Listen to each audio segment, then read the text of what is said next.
From Frisco, Texas to New York City, store shelves are bare tonight. Everyone in the path of this massive storm is stocking up. You better believe that includes the basket. It is New England after all. All 24 checkout lanes were open tonight, and they'll be open tomorrow for another big rush. Our Ted Wayman was there to see it all up close. How crazy was it, Ted? Hi, Jen. Well, the market basket has finally closed after a very busy Friday. In fact, this may turn out to be a record-setting weekend for many storms, even before the snow arrives. Inside, the constant sound of cash registers beeping through transactions. 26 kiosks full, some 10 feet deep in customers.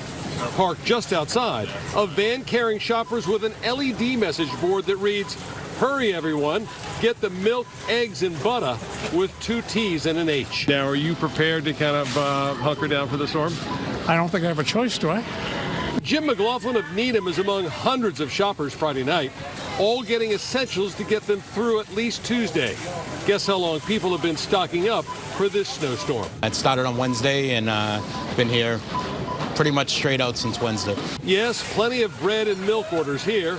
Also, plenty of parents making sure families are fed. Soda, juice, cereal, yogurt, and snacks for the toddler at home to make sure that he's good. How many days are you planning on staying inside? As long as it takes. That may be a while. What are you more excited about, the Patriots game or the snowstorm?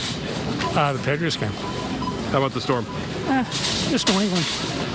You know, we get them every once in a while.